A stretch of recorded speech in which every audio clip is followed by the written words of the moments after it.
So my lovely viewers, I'm sure you are kind of surprised. How did this guy pull the strings to have Wode on the channel today? But it is through networking. So I said that education gives you three things. It helps you to discover who you are and how the world runs. And the second aspect is that it gives you the opportunity to network, to know people. Then the last one is knowledge about how the world is being run or how the world is moving. So through network, I happened to meet Wode, and I really appreciate what Atu you have done for me. And when Atu called you you didn't hold back, but you made time. So I want to say, Atu is a big brand. Back. You schooled in China, and you have some, I would say, basic education level in Ghana here. Yeah. Between China and Ghana, or in the Western world and Africa, what is missing in our education system? I think first of all, we are learning something that is not in our language. We are learning something that is not in our language. That's the first thing. Because I went to China, and Chinese were learning in Chinese. If you go to the UK, the British are learning the local content. They're learning in English. That's the language they speak. That's their first language. But we come to Ghana, we have to learn in English, of which the first thing, we don't understand the language we're speaking. So when I went to China, even though my major was in English, for my professors, they had to let me speak the language. I did my thesis in Chinese. I was the only guy. You did your thesis? I asked my classmate, hey. So you can write Chinese? That time, I had to. I'm the only guy from my class who did his thesis in Chinese. And I got my A right there. In Chinese? In Chinese. My professor came to me and said, I love you, Maya. At that time, they call me Akun. Akun, that's my Chinese name. Okay. The first time saying this here, Akun. So my professor came to me and said, Akun, I love you so much. I want you to surprise my people, because when you're doing thesis, they assign you to one particular lecture. Yeah. So the lecturer said, I want you to surprise my colleagues. So I want you to do your thesis in Chinese. Imagine being an engineer. The Chinese that I speak was for dating. Yeah. Dating and buying the normal food and all of that. Now you need to learn technical Chinese. Wow. My professor took me through 3 months. And not just any Chinese normal speaking, no, engineering aspect. And that was new. So it took me 3 months. Wow. It took me 3 months. And then I would say that that's the first thing. We need to start learning in our own language that we understand. 2, practicals. We need practicals. We need to understand what we're learning. I would say that the smartest kid in this class is smart because he has the brain to cram. Our education system is cram. It's what you call it, chew, and then you pour. So what about those who are so smart when it comes to practicals? In Africa, those guys are not smart. Okay. But they have certain things that they are good at. Yes. But they're not teaching us. The only way is to sit in class, read, if you can memorize, and pour. then pour it. So if I had the chance, that is the education system that I want to change. The first thing, we need to learn something that we understand. If you understand what you're learning, believe me, you can defend it wherever you find yourself. Sure. How many of us remember the esophagus that we're learning? How many of us will understand the cross-pollination that define X all the time that we're doing? We're just learning it because it's in our, the syllabus to learn it. Yes. But how are we applying it? No, you need to teach us something that we see it in daily life. In daily life, yes. Nobody taught us how to make money. No. It's missing even from the basic level to the university level. Jeez, even I won't cut you short, but how to live your life to multiply the money in your account, it's not taught in school. It's never taught. If you don't go and do business or whatever, you will know. Even how to even do the business is another question on its own. Oh my goodness. I just feel like China, even though they are teaching entrepreneurship, yeah, is that okay? You didn't really do the tertiary aspect in Ghana. Yeah. They do entrepreneurship, Yeah. but we see students finishing and they are still looking for job. Instead of out of the entrepreneurship class, they should be able, or they should be given the opportunity to create their own business. Exactly. But it's missing. See, I think we are not learning the right things in school. We are not learning the right thing in school. Believe me, I learned a lot after school. You learned a lot after school. Yeah. So meaning that after you get certificated, there's more learning you need to do. Yeah. How to survive in the world. Yeah. How to make money. Yeah. How to deceive people with their appearance. How? No. Break it up. This one, my followers. We demand that he explain this to us. How to deceive people with their appearance. You know, like living in Ghana, the way you dress determines how much money you have in your account. So yeah. If you wear suits today, you have a lot of money. That's when the security guys will start. Oh, yes, sir.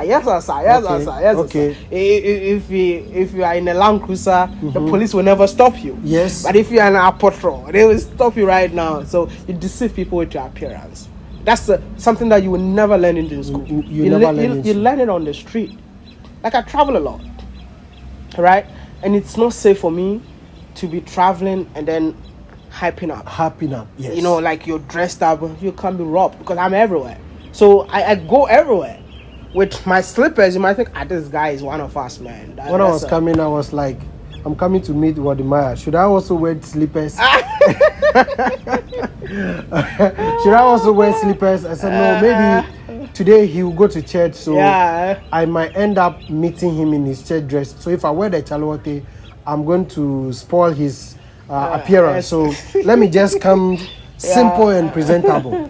So wow, it's amazing. Yeah. You have to learn more after school. Yeah, you said something when you started your video. You said networking. See, your network is your net worth. Your network is your net worth. The more people you know, the more money you have. The more people you know, and not just the more people you know. Yeah. What do they do? The right people. You see, you cannot pay a lot of people. Exactly. But if your goal and your vision or your destination is not in line with the people you're networking, it will not take you there. And I always encourage the youth of Africa to have the right mentors. To have the right mentors. It's very important. Networking, right mentor. Yeah, because sometimes when I say certain things, people on the youth on Twitter, for instance, they don't understand.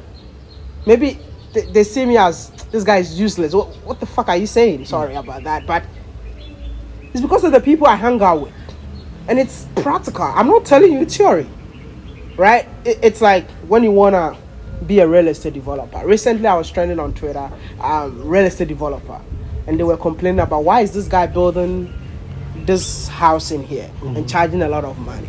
And I was like, real estate is all about location. It's all about location. You can build a house in here, same house, and you have to sell the house for $1,000. But if I build the same house in Cantonment, East Legon, that house costs $1 million. Yes. Not because the house is beautiful than the house you built, but it's because of where I built the house. So the location is very... The location matters. So if you don't have the right mentors, you won't understand all these things. So for me, I hang out with the right people that transfer their knowledge to me. And when they transfer their knowledge to me, that's what I share. So I always encourage you, it's possible to make it in Africa. It's possible to make it in Africa. It's possible to make it in Ghana. Let me bring it down. Let's bring it down. Only if you have the right mentors, the right people around you. 2020, I had less than $1 in my account. COVID. 2020, I was making videos. I was happy. I was excited. I was able to travel. I thought I've made it in life just because I've been able to travel. But in 2020, June, July, August, when I started my entrepreneurship series, that's when those videos exposed me to entrepreneurs. In that moment, I transformed my life from having $1 to what I have right now. So I always tell people, don't envy successful people. Don't envy rich people. Rather just go to them. Get closer. They're human like you. They Ask questions. Do you know why I hug you? I want to feel whether it is real. It's really what my. No, did you notice I hug you? Yeah, I know. I noticed that. I want to be sure if it is Wode Maya, because the interview is for the audience, but what is also for me is to know whether I'm really touching Wode Maya. Yeah. Because if you don't get a right mentor, look, a lot of things, it could take one mentor and get closer to your destination. Thank you. It's more like you sitting here, you're making a lot of videos, but you're not finding that breakthrough. Now you need one person to tell you that, hey, don't do this, do that, and that's it. What at the point in one of your in your videos, and you were like, how you managed to get a house. Yeah. You spoke about it. Yeah. And you said something, and it blew my mind. So had it not been that you got closer to those people, exactly, you wouldn't have even discovered the chance, the opportunity to even acquire the house. It's just one person. Just one person. I just got to know one person, and he opened all the doors. A big shout out to Mr. Herman. I met him in Sierra Leone, and I was a young guy. One thing I always tell people: if you don't know people, don't judge them. Always get closer to everyone. Sure. You see, I'm a very open guy. If you meet me, no matter who you are, I'll talk to you. Maybe on the internet you might send me a message and I'll not say it. Yes. But when I meet you in real life, even you're a subscriber, ask everyone who has met me in real life.